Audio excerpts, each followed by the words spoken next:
count your days, Amanda Hebus, because you ruined what was otherwise a very good card for us last weekend. A lot of really good fights. We have an even better card coming up this weekend with UFC 311, Islam Makhachev versus Arman Tsarukyan. Let's get into it.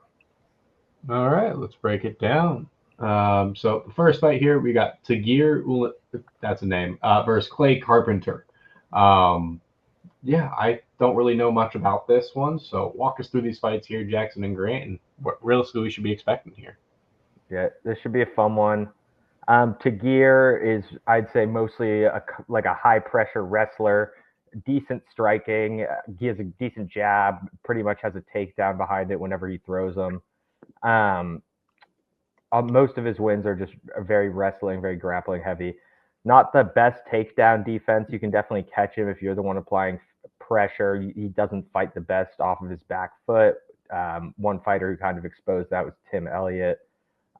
He can still be the aggressor though. He just can get taken down.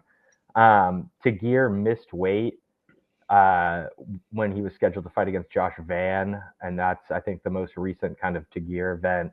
Clayton Carpenter, 28, pretty good prospect, I would say. 8-0 as a pro, but he does have a decent amount of experience before transitioning to MMA. He's a really good grappler. Definitely chases subs, super fast paced, similar to Tagir. Comes forward at you pretty much immediately. He's always looking for that finish. He is coming off a submission win over Lucas Rocha, where the wrestling looked really good, had a lot of control, but the striking definitely looked like it could use improvement. This is definitely a step up for Clay Carpenter, I would say. Tagir can definitely be taken down, so this is going to be a really good fight. I'm going to give the slight edge to Tagir just because of the experience and the wrestling pressure. Like if Clayton doesn't come out, I feel like if Clayton doesn't come out firing immediately, Tagir will kind of have a little bit of time to settle in. He has pretty much twice as much experience as Clay does. So, yeah, what do you think, Grant? Yeah, I'm gonna lean with you for these first couple ones. I trust your opinions here. Word. Yeah, we're going Tagir. Wait, what are the odds? Sorry, go back. What are the odds on that one in the books? Tagir's 3-1, basically. Okay, so I mean, yeah, never mind. Looks pretty standard. Yeah. The weird thing for this next one is or at least where I'm looking, it looked like Sopaj was supposed to fight Nakamura, and then they just swapped. Was he? That I don't know. That must have I'm happened. seeing That that must as have a happened a canceled while fight. ago. Yeah. I'm seeing that as a canceled fight at 311, but that definitely wasn't like a interestingly super enough, recent thing. I don't they're think. now fighting back to back. Yeah. Cool. Yeah, Wells, you can go over to Tercios versus Sapai. All right, yeah. Like finally, at least hopefully, Ricky Tercios is going to be fighting. Seems like every fight he's in gets canceled. This is the most overhyped fighter that has ever came into the UFC. I just want to make that known. Like, I don't have a lot of ball knowledge when it comes to this, but Ricky Tercios always gets talked up every single fight and then just doesn't do anything, I feel like. Yeah. But walk us through what we're here expecting here. So Raul Rosas was the problem one time, but then he wouldn't accept like the rematch on like I guess somewhat short notice afterwards. And then the fight that was supposed to happen at Vegas 100 was also canceled because of Ricky. But yeah, he's a exciting fighter, high pressure, pretty much throws everything at you. Really good scramble skills. He can definitely fight all over the place. He can fight on the ground. He can strike. Really high volume everywhere. Really, he's not dangerous at all. Like he can't knock his opponent out generally. He can definitely snatch things up in scrambles though. Takedown defense not the best. Accuracy and like not that great in terms of the striking, but his pressure is normally what's able to garner him wins. Looked pretty good, at least early against Raul Rosas. And then you've got Bernardo Sopai, who is a fast striker, explosive, has a lot of power, much more than Tercios does. Comes forward at you, is also very light on his feet, pretty good combos, better takedown defense and offense than Tercios has. We saw that against Vinicius Oliveira. He also got knocked out cold in that one, but hopefully he has recovered from that knockout. It's been, I think, like 8 months since then. Hopefully his chin isn't depleted, but I don't really expect Tercios to test that chin too much. He's not exactly a powerful guy. So I think Sapai will win here. There's a big skill gap. Really get Sapaj here by decision, probably. I like his ability to create takedowns. He's created 3 so far on average in his career. I feel like he could be able to pretty much stall this one out as well. If it gets to that situation, we saw, like you said, Tercios could kind of put him on a back foot, but if he can just land those takedowns at the right time and kind of stall out those hot streaks, it feels like one that he should be able to take pretty handily. Yeah, these prices are kind of nice too for Sapai. Like this, it's a lot more narrow than you would get anywhere else. Yeah, I like it. All right, as long as we're not on repeat, which means he's now going to win by submission somehow. Yeah, by guillotine. That's normally how these things work. Yeah. All right, Rinya Nakamura versus Muin Gafurov. Was Rinya a hyped up prospect at some point? For some reason, I feel like this name. I think so. He's still undefeated. He won some like Asian competition where there was like 3 rounds in a tournament and stuff, and I believe he won, and that's probably how he got his contract. But he hasn't lost in the UFC yet, so probably still some hype. Okay. I agree. Definitely still a prospect. But yeah, high level wrestler. Wrestled before MMA. Also a really good grappler, very powerful. Striking can definitely be a bit sloppy at times, but the power is definitely there. And yeah, he can give problems to a lot of people with that combination of elite power and wrestling. Coming off win over Carlos Vera. This is definitely a step up for him relative to anyone he's fought before. Muin is definitely a good fighter who's been around the block. He's also a wrestler.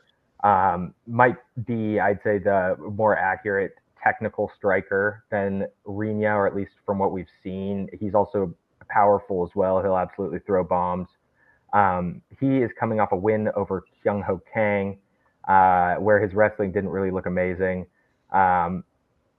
Therefore, I'm going to go with Rinya, who I think is going to have a big wrestling advantage here. Muin got taken down 3 times in that fight against Kang. I'm pretty sure Rinya is going to be able to do it even more than that here. Yeah, boring pick, but I got Rinya by potentially another unanimous decision here. Yeah, I like that. Right. Yeah, this Muin guy doesn't look like he should be giving me a bunch of confidence. He's so smiley with that hairdo too. It's crazy. Yeah, I don't know. Like I feel like I trust him cutting my hair more than anything. But moving forward, we've got Carol Rosa versus Eileen Perez. I'm very familiar with the Eileen Perez name, I want to say. I want to say she's a big prospect. Carol Rosa, I feel like I have heard her name actually a few times, but it's not as familiar with the face. So walk me through what looks like a very competitive price, at least according to PredictionStrike prices. Yep.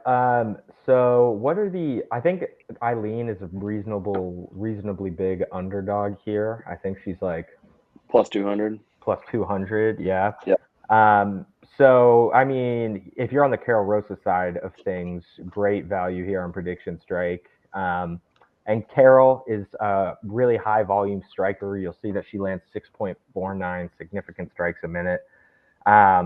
Definitely a decision fighter, doesn't really have that sort of power. Just a high volume is normally what gets her wins. Solid takedowns, good takedown defense.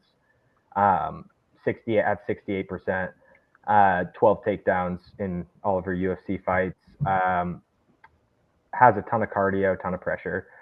She's coming off a win over Pani Kianzad, where she did a really good job investing in the legs early, which kind of wore Pani down pretty quickly. Eileen Perez, also a big prospect in this division, well-rounded. Is I would say a forward pressure wrestler. Definitely does have some striking though. Likes to get you to the cage, bully you to the ground with trips. Cardio definitely can be there. I'd say it's a bit inconsistent. Like we've seen her just absolutely chain wrestle for an entire 3 rounds. We've also seen her gas out. So you kind of never know where that's going to be. But we definitely are seeing improvements in her game, fight over fight. Her last win over Daria was pretty memorable when she missed weight and sort of intentionally like played around on the scale like she was in a ton of pain and then ended up looking absolutely fine come fight time. She absolutely smoked her there. And Carol Rosa is a big favorite here, so there's great value on her side on PredictionStrike. She's definitely the better striker, but I think it's really just going to come down to whether or not she can defend the takedowns from Eileen Perez. I don't know if that 68% takedown defense is necessarily going to be enough to get there. And it's like, I do think because of how often Eileen shoots, she averages 5.36 takedowns a fight. You think at least a couple of those are going to land. And I mean, last time Carol Rosa fought a wrestler in Sarah McMahon, that didn't go well for her at all. So I like the dog here in Eileen Perez. Yeah. This just seems like a decision fight. Everything I'm looking at here just screams decision. If you wanted to get cute, I think you could make an argument that this will end up being split because I don't know if there's necessarily as much of a skill gap as the line's indicating. Yeah.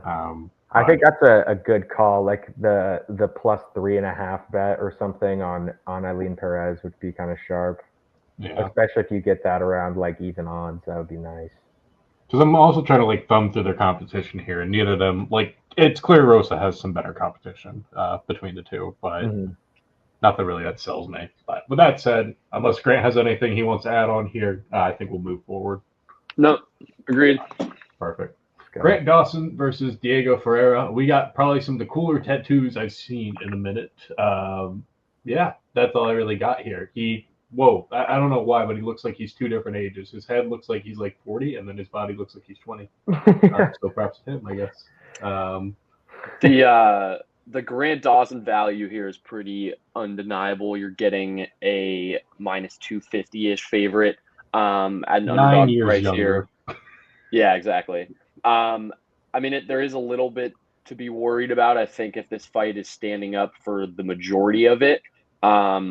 But I think if Dawson can manage some of those striking flurries and kind of get back to what he's comfortable with and make this a fight that's mainly wrestling, I think this should be a test. He passes in flying colors and you get some good use of that value here. Yeah, I am sadly going to go with another negative EV play here in Diego Ferreira. Grant, like I could easily see, this is like kind of low confidence pick. I could easily see a world in which Grant Dawson just makes this a Grant Dawson fight, like insanely boring, just sitting on top of him the whole time. Grant gets almost 4 takedowns a fight, pretty much relentless wrestler.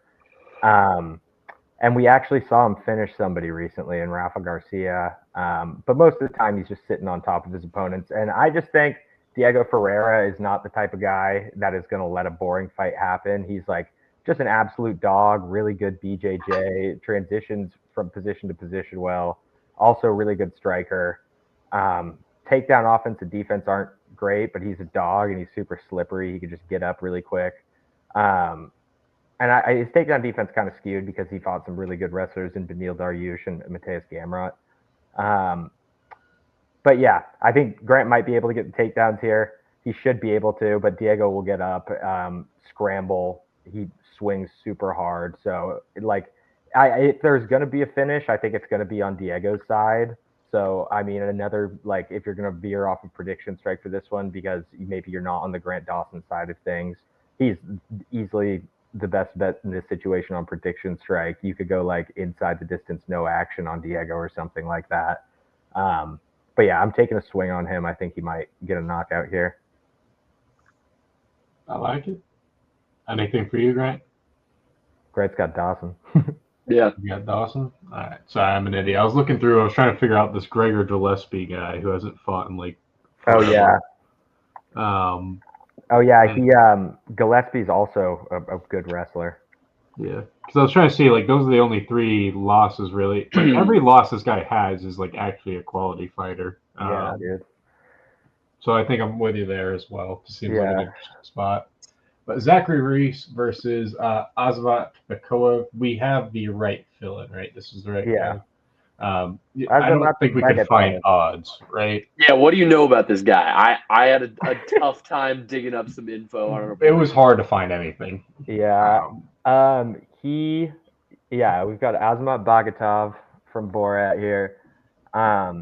He is going up against submission expert Zachary Reese, who, I mean, I kind of honestly thought Cedric Dumas was in a good position to beat before he suffered an unfortunate training injury.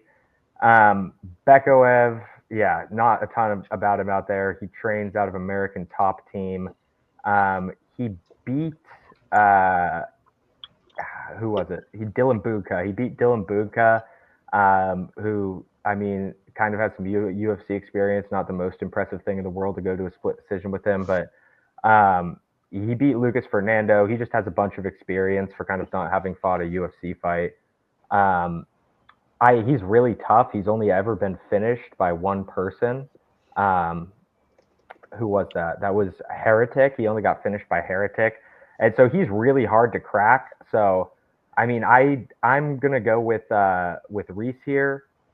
I just think his short notice, he looked really good against Medina. We know a lot more about him. He has UFC fights under his belt. So I'm going with Reese here, but I think because of how tough Bekoev is, we could definitely see this one go to decision, which might be fun little play. Got it. Yeah, I don't know anything about this fight. I'm just taking it to be short and sweet. Both guys look to be in good shape, though, which is a positive. So props to them. Yeah. All right, Jailton Almeida versus Sergey Spivak. All right, if I remember correctly, Spivak, is he good, or is it just like a lot of power and dust quickly? Pretty much that. Yeah, okay. I mean, he can also wrestle a bit.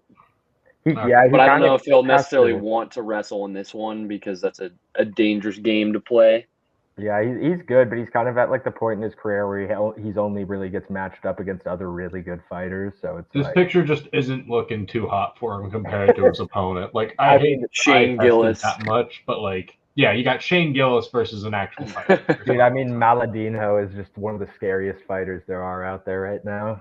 He's a big boy. But yeah, this is going to be grappling match, I think, which Jailton, I would say, decidedly has the advantage in. He's a beast.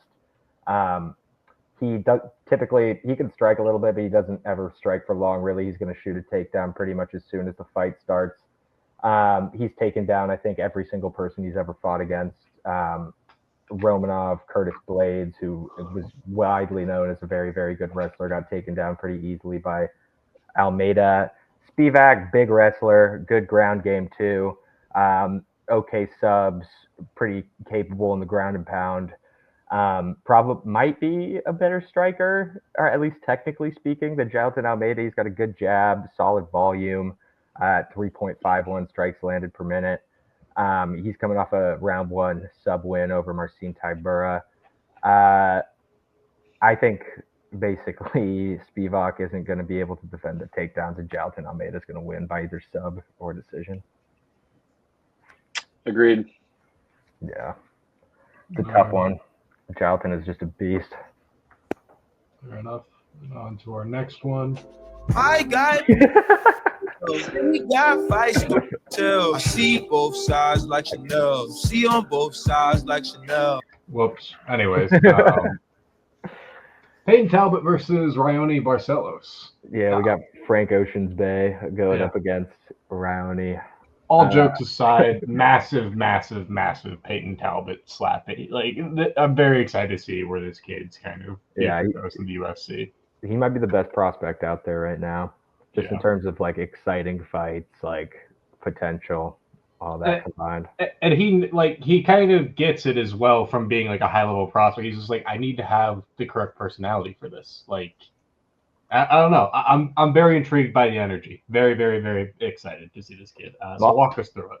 Also a fan of the circle tattoo. It's kind of hard. So Peyton Talbot, undefeated. This is going to be definitely a test for him, step up in competition. But, I mean, not a crazy step up in competition, right? Like, obviously pulling Raoni Barcelos, the UFC is doing their thing with Peyton Talbot, building him up slowly here. And he's a huge favorite. You're definitely getting good prices for him on PredictionStrike if you want to buy into him. Like a massive favorite, nothing you could ever bet on. I think it's like minus 1,500 or something. He has a bunch of power, throws at a great pace, 8.38 strikes landed per minute. Really good takedown defense, athletic, good get-up game. I'd say the most exploitable part of his game is probably his grappling. He improves pretty much fight over fight. We see it seems like he gets noticeably better every single time he fights. Raoni is an old guy, 37 years old, but he is very well-rounded and coming off a win versus Quinones. And he is also relative to Talbot, it's not amazing, but Talbot literally has insane volume, but he lands 5.22 strikes a minute, which is also really good. He is a 5-time Brazilian wrestling champ too, which is something to note. But I just think, honestly, here we're going to see what the UFC wants us to see, which is an age and athleticism gap between the two. I think it's likely that Talbot is just going to do something crazy to Raoni here. Yeah. Anything else to add here, Grant? Nope. Yeah. I see this one feels pretty clear. Yeah. Should be a highlight. And if not, you can probably find some value on it theoretically going the distance. But with that said, Billy Elikana versus Bogdan Guskov. Props to Jackson for finding anything here. We got Guskov, who looks like a villain out of a movie, and then Elikana, who looks, he just looks like an average dude. What should we be expecting here? Yeah, so I'm just going to preface this with I think Azamat Bagatov is going to be the better replacement fight. Like him versus Zach Reese, I think is going to be more competitive than this Elikana Guskov fight. Elikana, PFL and LFA veteran, fighting out of a small gym in Las Vegas called Uprising MMA. He pulled out of his last fight versus Justin Sumter, I believe. I think that was in November. But he is on a 3-fight win streak, knocked out Jarrell Simmons, who was previously undefeated. Other than that, not anything crazy as far as strength of schedule goes. Not like also some losses that are kind of sketchy. He had a split decision loss against a regional journeyman. He has 8 pro fights, 7 amateur fights. I guess he does. He beat Brian Battle on the amateur scene. That was when Brian Battle was a lot heavier, though. That fight was at middleweight. Billy, he shouldn't be undersized or anything here against Guskov. I'd say he's mostly going to try to strike here, not a ton in terms of the wrestling, which I think just ultimately plays into Bogdan Guskov's game, who's just a better fighter everywhere, particularly in the striking. He has super heavy hands, can mix things up, has a deep bag of striking attacks. He could definitely be fast, good combos. He also probably is the better ground fighter of the two. If he is really good at switching up his game mid-fight, if the striking's not going his way, he can get you down to the ground, get a takedown even, get control time on top, coming off the Ryan Spann knockout. I'm going Bogdan Guskov here, probably by knockout. Yeah, I'm not too familiar with Elikana, so I will defer to you in this scenario. Yeah, these are like super recent. Makes sense. With that said, we'll move forward. Kevin Holland versus Rainier de Ritter. Why is so PredictionStrike value for what it's worth? Kevin Holland is your guy, but like these two, I'm confused on the pricing. It's pretty even elsewhere. Yeah. I think it's because Renier IPO'd against Gerald Mearshart, who might have been weirdly expensive. I guess he didn't look great in that fight, and he was a big favorite against GM3 too. And it was really close, wasn't it? Yeah, it was. I feel close. like he ended up submitting him, but it was like, he was like down most of the fight. I feel like people were kind of booing him. Yeah, it was pretty even. He didn't look amazing. Am I odd to think that Kevin Holland should be a larger favorite here? I could see I like RDR here, to be honest. All right. With that said, let's walk through this. Yeah, I mean, I could see it. It kind of just depends on how the style of this fight goes. I think if RDR tries to strike with Kevin Holland, it could be a long night for him. But I don't expect that to be the case. Feels like Holland has kind of begged the UFC for strikers to fight against in most of his recent fights, and this is a situation where that is not the case. His last fight was stopped with a rib injury, which probably isn't super serious, but that was only like 3 months ago. And so you're looking at minimum a couple weeks out of the gym or something. So a quicker turnaround. I feel like Kevin Holland's been fighting a ton. He's been super active as of late. But this just feels like a situation for RDR to dominate the ground game. And I expect this one probably to end by decision, but not great value on PredictionStrike. I would probably look elsewhere if you're on the RDR side. Yeah, I agree with Grant there. And I'm probably also going to take RDR here. I'd say this is, though, like lower confidence just because RDR has such little experience in the UFC versus Kevin Holland's wealth of experience in the UFC. We've also got Kevin Holland, who is a really high-level BJJ practitioner. And RDR in his fight against Meerschaert, kind of like Grant was pointing towards, did not look amazing. He would be in a decent position on the ground and then just roll out of it, like some weird IQ gaps there, chasing subs that weren't there, stuff like that. So a little bit untrustworthy, I guess, there.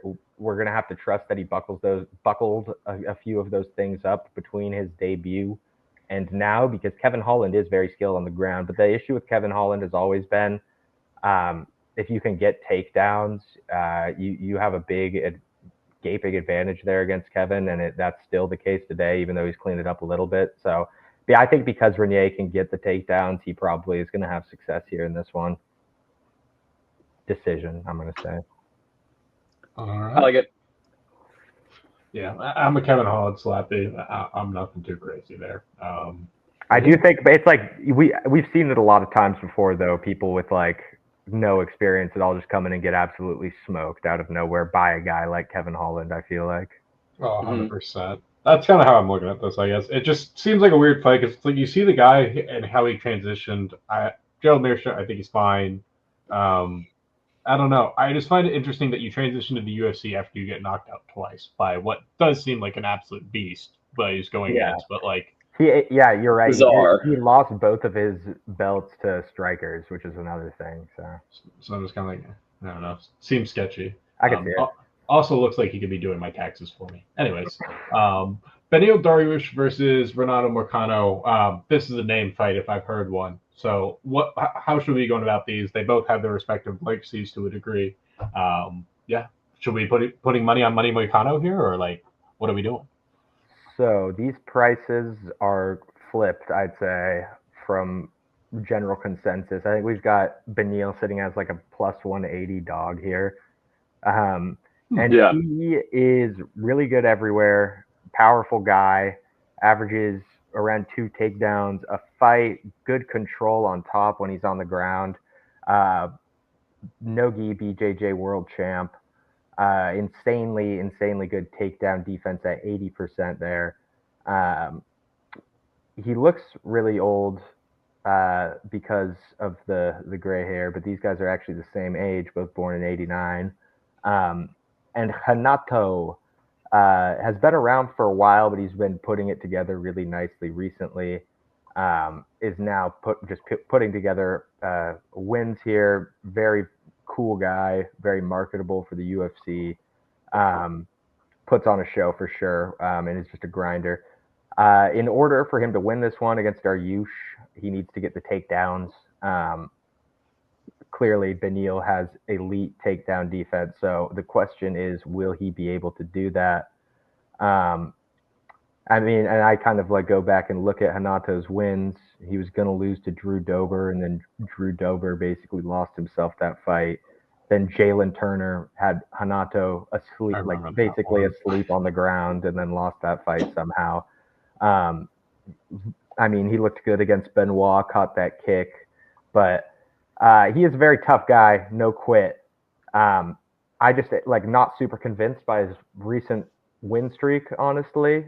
I think Dariush can get the win here just by defending those takedowns and keeping it tight on the feet. So I'm going with Beneil Dariush. Yeah, I don't have as strong of a lean on this one. I like the value that you'll find consensus-wise on Beneil here. Nice. Yeah, I'm kind of with you guys on this one. With Beneil, it's like, okay, you lost to billionaire prospect who's up and coming, and then you have Charles Oliveira, who's a legend in the game. Yeah. I don't know. It's going to be close. I think that's all I'll say for that one. Don't really have a true lead. Jiri versus Jamal Hill. Have we seen this fight before? No, I don't think so. We haven't. Okay, Yeah. I don't know why, but for some reason, maybe they fought against one another. But Spirit Man versus Jamal Hill. What should we be expecting here? I like Jamal Hill a lot here. This is one of my favorite plays of the card, I think. I like the buy low aspect after the way that fight ended against Alex Pereira. Obviously, both of these guys have experienced losses to Pereira recently. But I just like the buy low here with Jamal coming off of that bad Achilles injury. Went into that Pereira fight maybe a little too early, and then you kind of had a sketchy end to that one with the wave off of the referee stepping in, and then he just gets slept shortly thereafter. But I like the spot here, especially at the price you're getting on PS. This is pretty much an even fight anywhere else you'll find it. So you're getting great value, and I feel like the buy low here for Jamal, who was a guy that people were pretty high on going into that fight. Obviously, it didn't end how he wanted to, but I thought he kind of hung in that fight until he took that big shot. So I feel like he's more on the up of his career than Jiri is at this point. So I will be rocking with Jamal. I have more faith in his career having another turn and potentially another title shot in it, with Jiri obviously already losing twice to Pereira. So it's going to be harder to get his name back up there. This is such a hard one for me because it's like, on one hand, you've got Jamal Hill, who is just straight up the better fighter of the two, better striker, better wrestler probably. And then you've got Jiri, who's just a guy that never quits, insane pressure, always coming forward at you, is extremely tough. Only Alex Pereira has ever knocked him out. But he's super powerful, constant pressure, always willing for a firefight. And then Jamal, who, like, I did say he's the better fighter, but at the same time, it's like he is the biggest heel in the world. He won't accept the loss to Alex Pereira. Like, in a video like 2 months ago, he said he was 240 pounds and needs to make 205 for this fight. And so I don't know. It's like, if he's not accepting the loss to Alex Pereira and that he genuinely didn't have the skills to beat him, like, he legitimately still thinks he's like the best fighter in the world. Like, I'm not sure if he's taking all the necessary steps to improve on his game, or like, and if he's 240 pounds 2 months ago, he isn't living in the gym like Jiri obviously is. All Jiri does is like starve himself in like log cabins in the forest and whip himself with stinging metal. So I'm like, I'm going to go with Jiri here. I hate Jamal Hill. I will say he's the better fighter of the two, and let's go Jiri. I'm with you on the Jiri side. For me, what it is Hill's mindset is only on Pereira. And in which case it's like, you're not thinking enough about Jiri here, and that is the true obstacle. And we'll see. He's got thumbs up on him for a reason, so we'll see if they'll stay up. All right, Merab versus Umar. Honestly, not really sure what to make of this fight at all, because I think Umar is by far and away a clear screaming value on PredictionStrike. Is the first insane value, yeah. But outside of that, like, I don't know. I am very curious to see how you guys are going to kind of like go about this one, because you have two very high level grapplers clearly, but like, what should we be expecting outside of that, I guess? Yeah, I feel like Umar has the striking edge between the two. I would say neither of them is a great striker, obviously, and that's obviously not their go-to. But in a fight where both of them are obviously extremely capable on the ground and that's obviously their bread and butter. It feels like a situation where you could get some more striking coming from Umar's camp, because I think they do realize they probably have some sort of edge there. I think that's probably why he's a favorite in this one. Merab, obviously a great grappler. I personally was going to be kind of recommending a Merab shout, but given these prices on PS, this is pretty much a no-brainer. I was just going to say that this fight feels a little bit more even than you're seeing on some consensus sites, just due to the fact that Umar has only beaten one top 5 contender, still pretty unproven. Obviously hasn't lost, but there's just not a ton of like high-level tape that you can really look at, and obviously hasn't fought a fighter to the caliber of Merab. But I feel like in a lot of these spots where you kind of try to get cute with that, the odds usually tend to be correct in that situation. They're not just there for nothing. And usually the unproven contender is usually on that level of the challenger, the champ that they're contending with. So, I mean, I feel like on the value here, it's pretty undeniable. You kind of got to be on the Umar side, but I'm just surprised that it's as big of a disparity as you can find on the consensus sites. Yeah, I agree with you there. I do think this is screaming value for Umar. I would 100% go buy this right now. I also agree with Grant in the sense that I think what's going to be the big edge for him here is the striking advantage. We just saw him outstrike Corey Sandhagen, who's a really good striker in his own right. Just insanely well-rounded. You could even argue he's a better wrestler than is Merab. So I just think it's going to be Umar here. Merab is going to go crazy early with the chain wrestling like Merab does. So all he needs to do is weather that storm. And then I think he should be able to find his spot. So great investment opportunity. Yeah. And I want to say, oh, no, we have another fight. Jesus Christ. We got Islam versus Arman.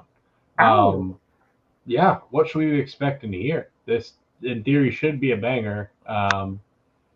Yeah. What should we be expecting? Well, Arman's kind of being it could totally be a snooze fest as well. Yeah. Both of these main and co-main have potential to be a little bit boring, but I personally love Arman here, especially given the discrepancy you can find on PS. Obviously, he's a big underdog elsewhere, so I think you can touch that line as well.